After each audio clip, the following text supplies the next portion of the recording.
अस्सलाम वालेकुम वरहमतुल्लाहि वबरकातुहू। कैसे हैं सब? उम्मीद करता हूँ कि आप सब खैरियत से होंगे। आज की इस वीडियो में हम बात करेंगे कि आपकी जो फ़ीस है वो कब आएगी। मतलब अभी तक बहुत सारे स्टूडेंट्स परेशान हैं कि अभी तक हमारी फ़ीस अपलोड नहीं हुई। हमने कोर्स सिलेक्शन भी कर लिया है, तो क्या कोर्स सिलेक्शन ठीक ना होने की वजह से हमारी अभी तक फ़ीस नहीं आई। और साथ ही साथ हम बात करेंगे क्या आपके जो प्री रिक्विज़िट सॉरी प्री कौन से यार वो क्विज़ होते हैं, पोस्ट असेसमेंट और प्री असेसमेंट जो क्विज़ हैं, क्या वो ग्रेडेड हैं, क्या उनके मार्क्स हैं, क्या अगर हम उसमें ज़ीरो ज़ीरो मार्क्स लेते हैं तो क्या वो उससे हमारे ग्रेड्स में इफ़ेक्ट पड़ेगा कि नहीं पड़ेगा, उससे हमारा सीजीपीए कम होगा कि नहीं होगा। तो इस बारे में आज की इस वीडियो में हम बात करेंगे। अगर आपने मेरे चैनल को सब्सक्राइब नहीं किया तो मेरे VU इंस्टाक चैनल को सब्सक्राइब कर लें। अगर आप मेरे व्हाट्सएप ग्रुप में ऐड नहीं है तो मेरे डिस्क्रिप्शन में लिंक दिया है, उसको भी ज्वाइन कर लें और मेरे व्हाट्सएप चैनल को भी जो है वो ज्वाइन कर लें, आपको फ़ायदा होगा। पास्ट पेपर्स वगैरह भी मैं वहाँ पे प्रोवाइड करता रहता हूँ। अभी असाइनमेंट्स वगैरह आपकी आने लगी हैं क्योंकि काफ़ी 3-3 4-4 5-5 लेक्चर्स हो गए हैं काफ़ी सारे सब्जेक्ट्स के, और आपके असाइनमेंट्स जो हैं वो अब आना शुरू हो जाएंगी। अगर आप पेड असाइनमेंट्स करवाना चाहते हैं मेरे से, 100% ऑथेंटिक बंदा हूँ मैं, पैसे लेके भागने वालों में से नहीं हूँ। और अगर समहाउ आपकी असाइनमेंट गलत भी हो जाती है तो आपको आपके पैसे रिटर्न कर दिए जाते हैं, फुल मनी जितनी भी आपने दी हुई होती है। तो खैर अब मैं बात करता हूँ कि क्या आपकी फ़ीस कब आएगी। आपका फ़ी देखिए 25 अक्टूबर जो है वो आपकी लास्ट डेट थी कोर्स सिलेक्शन की, आज यानी लास्ट डेट है। तो आई थिंक 2-3 दिन के लिए और एक्सटेंड होगी, और जब अगर एक्सटेंड ना हुई तो फिर इसी वीक में आपका जो है वो फ़ीस वाउचर जो है वो अपलोड हो जाएगा, ठीक है।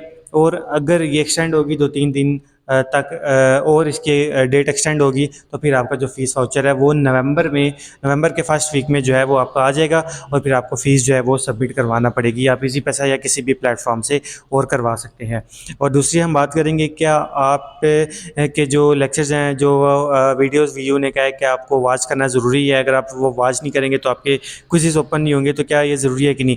देखिए वो ज़रूरी इस जो जो आपके प्री असेसमेंट और पोस्ट असेसमेंट क्विज़ेस हैं ना, वो नॉन ग्रेडेड हैं, उसके मार्क्स वगैरह नहीं है, उसके मार्क्स नहीं है, ठीक है। वो सिर्फ इस वजह से बनाई गई हैं प्री असेसमेंट और पोस्ट असेसमेंट क्विज़ेस कि जब आप लेक्चर वॉच कर लेंगे, लेक्चर वॉच करने के बाद आप आपकी अपनी सेल्फ इवैल्यूएशन के लिए वो क्विज़ेस रखे गए हैं कि जब आप लेक्चर वॉच कर लेंगे, कि जब आप क्विज़ेस अटेम्प्ट करने लगेंगे तो क्या आपके कंसेप्ट्स उस लेक्चर के क्लियर हुए हैं, आपको याद हुए हैं कि नहीं हुए। इस वजह से वो क्विज़ेस रखे हुए हैं। जब आप वो 5 के 5 लेक्चर वॉच करेंगे, देखेंगे, समझेंगे तो क्विज़ में आप इजीली फुल नंबर ले लेंगे। अगर आप फुल नहीं भी लेते, 2-3 नंबर आ जाते हैं, 4 नंबर आ जाते हैं, तो इससे आपके ग्रेड्स में इफेक्ट नहीं पड़ेगा, ठीक है। हाँ, अगर आप लेक्चर वॉच नहीं करेंगे ना तो उससे आपके ग्रेड्स में इफेक्ट ज़रूर पड़ेगा। लेक्चर्स वॉच नहीं करेंगे तो उसकी रीज़न ये है कि लेक्चर जब आप वॉच करेंगे तो तब आपके जो असाइनमेंट क्विज़ेस हैं ना, वो क्विज़ेस तब आपके जो हैं वो आप को अटेम्प्ट करने की इजाज़त दी जाएगी। यानी कि अगर आप फर्स्ट लेक्चर से लेकर 10 लेक्चर अटेम्प्ट करेंगे, ठीक है, उसके बाद जो क्विज़ेस आते हैं, जो ग्रेडेड क्विज़ेस होते हैं, वो तब आप अटेम्प्ट कर सकते हैं। अदरवाइज़ आप अटेम्प्ट नहीं कर सकेंगे और उसके मार्क्स आपके जो है वो कटेंगे, वो उससे CGPA आपका कम हो सकता है, आपके वर्क असेसमेंट में जो आपकी परसेंटेज है वो डाउन हो सकती है। तो इस वजह से आपको कोई लेक्चर्स वॉच करना ज़रूरी है। पोस्ट असेसमेंट और प्री असेसमेंट के क्विज़ भी मैं आपको ये कहूँगा कि वो करें। उसके बाकायदा आप हैंडआउट्स बना लें क्विज़ेस की, आप एक फ़ाइल बना लें प्री असेसमेंट और पोस्ट असेसमेंट की, क्योंकि उसमें से भी चांसेस होते हैं कि आपके जो है वो पेपर में आपका उसमें से मटेरियल आए, ठीक है, MCQs आपके रिपीट हो मिड टर्म में। तो वो उसकी भी एक फ़ाइल आप बना लीजिएगा लाजमी। लेक्चर सारे जब वॉच करेंगे ना, जो प्री असेसमेंट और पोस्ट असेसमेंट क्विज़ेस हैं, हर लेक्चर के 5-5 10-10 होंगे, तो वो 5-5 10-10 इकट्ठे करते करते उनके आंसर्स करते करते एक फ़ाइल बना लें, और उसको आप मिड टर्म के लिए भी तैयार कर सकते हैं। उसमें से भी आपके रिपीट हो सकते हैं आपके क्विज़ेस, और आपके जो रेगुलर क्विज़ेस होते हैं ग्रेडेड, वो भी उन प्री असेसमेंट और पोस्ट असेसमेंट क्विज़ेस में से रिपीट हो सकते हैं।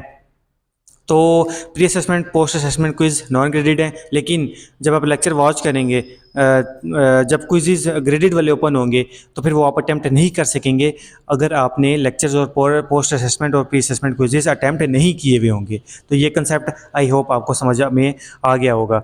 मिड टर्म से रिलेटेड मैं एक कंप्लीट वीडियो बनाऊंगा प्रिपरेशन से, कि उसकी प्रिपरेशन कैसे करते हैं, और कुछ टिप्स भी बताऊँगा। उसके लिए चैनल को सब्सक्राइब करना पड़ेगा आपको।